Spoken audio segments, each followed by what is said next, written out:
Hello everyone. पिछले video में हमने रिफ्रैक्शन को समझते हुए रिफ्रैक्टिव इंडेक्स के बारे में बात की थी और रिफ्रैक्टिव इंडेक्स के दो टाइप्स हमने पढ़े थे, एब्सोल्यूट रिफ्रैक्टिव इंडेक्स और रिलेटिव रिफ्रैक्टिव इंडेक्स। आज इस वीडियो में हम रिफ्रैक्टिव इंडेक्स को समझते हुए रिफ्रैक्टिव इंडेक्स के कॉजेस को जानने की कोशिश करेंगे कि रिफ्रैक्टिव इंडेक्स का क्या कॉज है और रिफ्रैक्शन ऑफ लाइट का जो लॉ है उस लॉ को समझेंगे। तो ये वीडियो बहुत ही इंफॉर्मेटिव है, बहुत ही ध्यान से इसको समझना और बहुत ही ध्यान से पूरे वीडियो को आप देखिए ताकि आप अच्छी तरीके से रिफ्रैक्शन को और रिफ्रैक्टिव इंडेक्स को समझ पाएँ। तो देखिए, एब्सोल्यूट रिफ्रैक्टिव इंडेक्स क्या होता है। एब्सोल्यूट रिफ्रैक्टिव इंडेक्स को हम एब्सोल्यूट रिफ्रैक्टिव इंडेक्स को हम सिंपली रिफ्रैक्टिव इंडेक्स भी कहते हैं और इस रिफ्रैक्टिव इंडेक्स को हम n से डिनोट करते हैं और ये एक न्यूमेरिकल वैल्यू है जो कि एक प्रकार का रेशो होता है। तो यहाँ पे C/V इंडिकेट करता है speed of light in vacuum upon speed of light in other medium. Medium होगा क्योंकि मीडियम सिंगुलर होता है और मीडिया एक से ज़्यादा मीडियम को मीडिया बोलते हैं। तो यहाँ पे speed of light in other medium, तो ये रेशो है लाइट की स्पीड का। लाइट की स्पीड न्यूमरेटर में किसकी होगी? वैक्यूम की। वैक्यूम में जो लाइट की स्पीड है वो c है और अदर मीडियम में जो लाइट की स्पीड है v है। तो यहाँ पे जब वैक्यूम से हम अदर मीडियम की कंपैरिजन करते हैं, लाइट की स्पीड के बारे में बात हो रही है, तो उस प्रकार के रिफ्रैक्टिव इंडेक्स को हम एब्सोल्यूट रिफ्रैक्टिव इंडेक्स और सिंपली रिफ्रैक्टिव इंडेक्स कहते हैं। और ये रिफ्रैक्टिव इंडेक्स n=c/v, यानी refractive index speed of light in vacuum upon speed of light in other medium होता है। ये आपकी फर्स्ट इक्वेशन आ गई। अब देखिए, refractive index of free space, यहाँ पे जो एयर है और वैक्यूम है, इन दोनों को फ्री स्पेस माना जाता है क्योंकि जो स्पीड ऑफ लाइट है वैक्यूम में, जितनी स्पीड ऑफ लाइट वैक्यूम में है अप्रॉक्सीमेटली लगभग उतनी ही स्पीड ऑफ लाइट एयर में भी है। तो बहुत ही मार्जिनली, बहुत ही कम डिफरेंस आता है दोनों मीडियम में स्पीड ऑफ लाइट का। तो यहाँ पे जब दोनों का कंपैरिजन किया जाता है, दोनों मीडियम का, किस मीडियम का? वैक्यूम का और एयर वाले मीडियम का, तब इनका कंपैरिजन करके जो रिफ्रैक्टिव इंडेक्स निकाला जाता है उसे refractive index of free space कहा जाता है। तो ऐसी कंडीशन में जो refractive index of free space है वो speed of light in vacuum upon speed of light in air होता है। बट यहाँ मैंने कहा आपसे कि जो एयर में लाइट की स्पीड है वो वैक्यूम में लाइट के स्पीड के एकदम अप्रॉक्सीमेटली इक्वल होती है। तो हम एयर में लाइट की स्पीड को वैक्यूम में लाइट की स्पीड के इक्वल ही मान लेते हैं। तो c/c 1 आ गया। तो 1 सबसे लोएस्ट रिफ्रैक्टिव इंडेक्स है, तो फ्री स्पेस का जो रिफ्रैक्टिव इंडेक्स है वो सबसे कम होगा। तो फ्री स्पेस का रिफ्रैक्टिव इंडेक्स 1 के इक्वल होता है, which is the lowest refractive index. अब देखिए, रिलेटिव रिफ्रैक्टिव इंडेक्स के बारे में क्या बताया गया? Speed of light in medium 1 and speed of light in medium 2 changes when both the media are different। अगर मीडियम 1 और मीडियम 2 दोनों मीडियम यानी दोनों मीडिया डिफरेंट हैं तो इन दोनों मीडियम में लाइट की स्पीड चेंज होगी, लाइट की स्पीड में चेंज जाएगा। अब ऐसी कंडीशन में एक मीडियम के रिस्पेक्ट में दूसरे मीडियम का जो रिफ्रैक्टिव इंडेक्स निकाला जाता है उस रिफ्रैक्टिव इंडेक्स को हम रिलेटिव रिफ्रैक्टिव इंडेक्स कहते हैं। सपोज हम यहाँ पे रिफ्रैक्टिव इंडेक्स ऑफ मीडियम 2 निकाल रहे हैं तो हम इसको बोलेंगे refractive index of medium 2 with respect to medium 1। और लिखने का तरीका होगा कि 1 को ऊपर की साइड लिखा जाएगा और रिफ्रैक्टिव इंडेक्स n को लिखेंगे फिर, और इसके बेस में हम मीडियम 2 को लिखेंगे, जो कि इंडिकेट कर रहा है कि हम रिफ्रैक्टिव इंडेक्स 2 की बात कर रहे हैं मीडियम 1 की रिस्पेक्ट में। तो यहाँ पे 1 and 2 यानी refractive index of medium 2 with respect to medium 1 equal to ये होगा जब आप इसे निकालेंगे तो मीडियम 2 का जो रिफ्रैक्टिव इंडेक्स है वो ऊपर आएगा, अपॉन में मीडियम 1 का रिफ्रैक्टिव इंडेक्स आएगा। अब रिफ्रैक्टिव इंडेक्स निकालने का जो मेथड है वो ये है कि speed of light in vacuum upon speed of light in other medium. Other medium, यहाँ पे मीडियम 2 की बात हो रही, तो मीडियम 2 में स्पीड ऑफ लाइट जो होगी वो v2 होगी। इसी तरीके से अगर हम रिफ्रैक्टिव इंडेक्स मीडियम 1 का निकाल रहे हैं तो वो भी क्या होगा, speed of light in vacuum upon speed of light in medium 1। अब ये जो c अपॉन v2 अपॉन में c अपॉन v1 आया, तो इसमें आप देख रहे हो कि ऊपर से न्यूमरेटर c कट गया, तो ये 1 अपॉन v2 और 1 अपॉन v1 बचा। तो नीचे वाली चीज़ रेसिप्रोकल होगी, तो आपको क्या गेट होगा, आपको गेट होगा v1 अपॉन v2। यानी रिफ्रैक्टिव इंडेक्स ऑफ मीडियम 2 जब आप निकालोगे, refractive index of medium 2 with respect to medium 1, तो आपका आंसर जो आएगा वो होगा speed of light in medium first upon speed of light in medium 2। तो जब भी आपको मीडियम 2 में रिफ्रैक्टिव इंडेक्स निकालना है, यानी मीडियम 2 का रिफ्रैक्टिव इंडेक्स निकालना है, तो उसका तरीका क्या है, लाइट की स्पीड जो फर्स्ट मीडियम में है वो न्यूमरेटर में रहेगी और लाइट की स्पीड जो सेकंड मीडियम में है वो डिनोमिनेटर में रहेगी। यानी फर्स्ट मीडियम में जो लाइट की स्पीड है उसको डिवाइड करना है सेकंड मीडियम की लाइट की स्पीड से, और इस तरीके से आप refractive index of medium 2 with respect to medium 1 निकाल सकते हैं। और इसका उल्टा अगर आप क्या करना है, आपको यहाँ पे बताएगा, लेकिन हाँ, इसका क्या मतलब है, इसका मतलब यही है speed of light in medium 1 upon speed of light in medium 2। तो इस तरीके से मीडियम 2 का रिफ्रैक्टिव इंडेक्स निकलता है। सिमिलरली अगर आप रिफ्रैक्टिव इंडेक्स निकाल रहे हैं मीडियम 1 का मीडियम 2 के रिस्पेक्ट में, तो यही बताया गया कि refractive index of medium 1 with respect to medium 2, अगर ये आप निकालना चाहते हैं तो आप क्या करेंगे, इस तरीके से लिखेंगे refractive index of medium 1 with respect to medium 2, यानी 2 वाला अब यहाँ पे आ जाएगा ऊपर, और जो मीडियम 2 है तो 2 को ऊपर लिखेंगे और मीडियम 1 नंबर को आप बेस में लिखेंगे n के, जो कि इंडिकेट करेगा कि आप रिफ्रैक्टिव इंडेक्स किसका निकाल रहे हैं, 1 मीडियम का, यानी फर्स्ट मीडियम का। तो आप लिखेंगे refractive index of medium first with respect to medium second, और जब ये निकालेंगे तो इसका रेसिप्रोकल हो जाएगा, यानी कि अब जिस मीडियम का आप रिफ्रैक्टिव इंडेक्स इंडिकेट कर रहे हैं वो उसका रिफ्रैक्टिव इंडेक्स ऊपर होगा और मीडियम 2 का रिफ्रैक्टिव इंडेक्स अपॉन में यानी डिनोमिनेटर में नीचे होगा। और अगर आप मीडियम 1 का रिफ्रैक्टिव इंडेक्स निकाल रहे हैं तो आप क्या लिखेंगे, speed of light in vacuum upon speed of light in medium 1। इसी तरीके से n2 यानी कि रिफ्रैक्टिव इंडेक्स ऑफ मीडियम 2 को क्या लिखेंगे आप, speed of light in vacuum upon speed of light in medium 2। तो ये हो जाएगा c अपॉन v1, n1 को आप लिखेंगे c अपॉन v1 और n2 को लिखेंगे आप c अपॉन v2।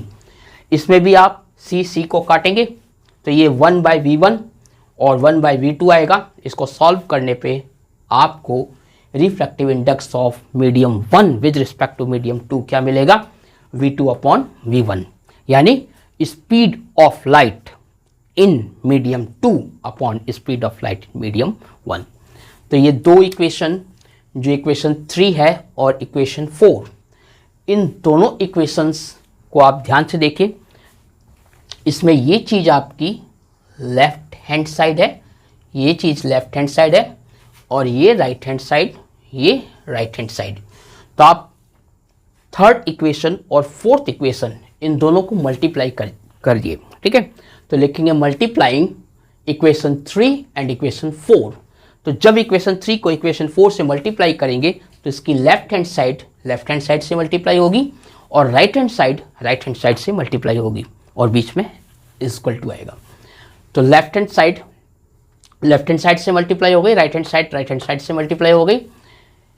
अब इन दोनों का जो प्रोडक्ट है वो 1 के इक्वल आ गया। क्यों? क्योंकि यहाँ पे V1 से V1 कट गया और V2 से V2 कट गया, यानी V1 वन ज़ा V1 1 आ गया और V2 वन ज़ा V2 यहाँ भी 1 आ गया और 1 वन ज़ा 1, तो ये प्रोडक्ट इसका 1 आ गया। तो आपने देखा कि refractive index of medium 2 multiply refractive index of medium 1 equal to 1 आ रहा है, लेकिन यहाँ पे ये रिलेटिव रिफ्रैक्टिव इंडेक्स है, तो आप इसे ऐसे कह सकते हो refractive index of medium 2 with respect to medium 1 multiply refractive index of medium 1 with respect to medium 2 equal to 1। अब इसी इक्वेशन से अगर आप क्या करते हो, रिफ्रैक्टिव इंडेक्स ऑफ मीडियम 1 को इस 1 के अपॉन में भेज देते हो, डिवाइड में भेज देते हो, तो आपको ये मिलेगा कि जो रिफ्रैक्टिव इंडेक्स ऑफ मीडियम 2 है विद रिस्पेक्ट टू मीडियम 1, वो रिफ्रैक्टिव इंडेक्स ऑफ मीडियम 1 का refractive index of medium 1 with respect to medium 2 का रेसिप्रोकल है। यानी refractive index of medium 1 with respect to medium 2 का अगर आप रेसिप्रोकल करते हो तो आपको refractive index of medium 2 with respect to medium 1 get होता है। तो ये इनका रिलेशन हमको गेट हुआ, that implies refractive index of medium 2 with respect to medium 1 is reciprocal of refractive index of medium 1 with respect to medium 2। Example, इस relation से अब हम कह सकते हैं कि refractive index of glass with respect to air equal to 3/2 है अगर, तो इस एयर का रिफ्रैक्टिव इंडेक्स ग्लास के रिस्पेक्ट में इसका रेसिप्रोकल हो जाएगा, यानी 2/3 हो जाएगा। ठीक है, अगर ग्लास का रिफ्रैक्टिव इंडेक्स 3/2 है एयर के रिस्पेक्ट में, तो एयर का रिफ्रैक्टिव इंडेक्स ग्लास के रिस्पेक्ट में इस न्यूमेरिकल वैल्यू का, इस रेशियो का रेसिप्रोकल हो जाएगा। तो बड़े आसानी से आपने इस रिलेशन की हेल्प से इस आंसर को तुरंत बता दिया। इस तरीके से आप बता सकते हैं और भी प्रॉब्लम्स को। अगर दो मीडियम के रिस्पेक्ट में किसी एक मीडियम का रिफ्रैक्टिव इंडेक्स गिवन है, तो दूसरे मीडियम का रिफ्रैक्टिव इंडेक्स बड़ी आसानी से उसको रेसिप्रोकल करके आप बता सकते हैं। अब देखिए कॉज ऑफ रिफ्रैक्शन, रिफ्रैक्शन का क्या कारण है, क्यों होता है रिफ्रैक्शन, उसको समझिए। The basic cause of refraction is the change in the speed of light in going from one medium to the other. जो बेसिक कॉज है, सबसे आधारभूत फंडामेंटल जो कॉज है रिफ्रैक्शन का, वो ये है कि जब लाइट एक मीडियम से दूसरे मीडियम में एंटर करती है तो लाइट की स्पीड में चेंजेस आता है, और लाइट की स्पीड में चेंजेस आने से हमें रिफ्रैक्शन जैसा फेनोमेनन देखने को मिलता है। अब देखिए लॉज ऑफ रिफ्रैक्शन की बात करते हैं, laws of refraction of light. तो यहाँ पे इसके 3 लॉज हैं, first law, second law and this is third law. 3 laws हैं रिफ्रैक्शन के। फर्स्ट लॉ क्या कहता है, whenever light goes from one medium to another, the frequency of light does not change। जब कभी भी लाइट एक मीडियम से दूसरे मीडियम में एंटर करती है या जाती है तो लाइट की फ्रीक्वेंसी चेंज नहीं होती। However, the velocity of light and the wavelength of light that is color of light change। लेकिन लाइट की वेलोसिटी और लाइट की वेवलेंथ में चेंजेस आता है, लेकिन लाइट की फ्रीक्वेंसी में चेंजेस नहीं आता। तो फ्रीक्वेंसी क्या होती है, what is the meaning of frequency of light. The frequency of light यहाँ पे किसको इंडिकेट करता है, frequency of light means the number of light wave cycles that pass a fixed point in 1 second. Frequency of light का मतलब है कि number of light wave cycles that pass a fixed point in 1 second. 1 second में किसी fixed point में जितने number of light waves पास होते हैं उसी को ही हम फ्रीक्वेंसी ऑफ लाइट के नाम से जानते हैं। Frequency of light is a measure of how rapidly the electric and magnetic fields oscillate in a light wave। Frequency of light wave क्या है, मेजर है मेजरमेंट है। Frequency of light is a measure of how rapidly the electric and magnetic fields oscillate in a light wave. एक light wave में कितनी तीव्रता से, कितनी तेजी से इलेक्ट्रिक फील्ड्स और मैग्नेटिक फील्ड्स ऑसिलेट करते हैं, उसका मेजरमेंट है फ्रीक्वेंसी ऑफ लाइट। और बोला गया है higher frequency light has more oscillations per second. Frequency of light जितनी ज़्यादा होगी उतना ही ज़्यादा ऑसिलेशंस होगा पर सेकेंड में, while lower frequency of light has fewer oscillations per seconds। और अगर ये frequency of light lower होगी तो oscillations per second lower होंगे, कम होंगे। सेकेंड जो आपका लॉ ऑफ रिफ्लेक्शन रिफ्रैक्शन, जो second law of refraction of light है वो है द इंसिडेंट रे। जो फर्स्ट मीडियम में लाइट की रे है वो इंसिडेंट रे है। जैसे वो सेकंड मीडियम में लाइट की रे एंटर कर जाएगी तो वो लाइट की रे जो इंसिडेंट थी फर्स्ट मीडियम में वो सेकंड में आएगी तो वो कुछ ना कुछ बैंड होगी, चाहे नॉर्मल के पास बैंड हो या नॉर्मल से अवे बैंड हो, तो उसको हम इंसिडेंट रे ना कह के रिफ्रैक्टेड रे कहेंगे आफ्टर बैंडिंग। तो यहाँ पे कहा है the incident ray, refracted ray and normal to the interface of two media at the point of incidence all lie in the same plane। ये तीन चीजें incident ray, refracted ray and normal to the interface of two media at the point of incidence. Point of incidence पे जहाँ पे to media का interface होता है उस जगह जो नॉर्मल है वो नॉर्मल, रिफ्रैक्टेड रे और इंसिडेंट रे, ये तीनों ही सेम प्लेन में लाई करते हैं। ये सेकंड लॉ है रिफ्रैक्शन का। एंड रिफ्रैक्शन ऑफ लाइट का जो थर्ड लॉ है वो है the product of refractive index and sine of angle of incidence at a point in a medium is constant. यहां पे कहा गया है कि साइन आई और रिफ्रैक्टिव इंडेक्स इन दोनों का जो प्रोडक्ट है वो कांस्टेंट रहता है, एक फिक्स न्यूमेरिकल वैल्यू होती है जो कि चेंज नहीं होती। It means for two media in contact, अगर टू मीडिया कॉन्टैक्ट में है, यहां पे आपसे कहा गया अगर टू मीडिया कॉन्टैक्ट में है तो इसका मतलब refractive index of first media multiply sine I यानी एंगल ऑफ इंसिडेंस, इन दोनों का मल्टीप्लाई, किसका product, product of sine I1 मतलब incidence, angle of incidence of first medium. आप समझिए क्या बोल रहा हूं मैं, refractive index of first medium multiply sine I1, ये दोनों जो आपस में मल्टीप्लाई हुए तो हमें प्रोडक्ट गेट हुआ। ऐसे ही सेकेंड मीडियम का जो रिफ्रैक्टिव इंडेक्स है वो साइन I2 से जब मल्टीप्लाई होगा तो इनका न्यूमेरिकल वैल्यू, इन दोनों के प्रोडक्ट का आंसर और इन दोनों के प्रोडक्ट का आंसर दोनों सेम रहेगा, इक्वल रहेगा। अब देखिए I1 इंडिकेट करता है एंगल ऑफ इंसिडेंस को, यानी फर्स्ट मीडियम में जो एंगल I बन रहा है वो है एंगल I, और एंगल I2 सेकेंड मीडियम वाला एंगल है। और सेकेंड मीडियम में रे क्या हो रही है, रिफ्रैक्टेड रे कहलाती है, इंसिडेंट रे तो नहीं कहलाती। तो उस एंगल I2 को हम R बोलेंगे क्योंकि वहां पे एंगल जो लिया जाता है उसे R से इंडिकेट किया जाता है।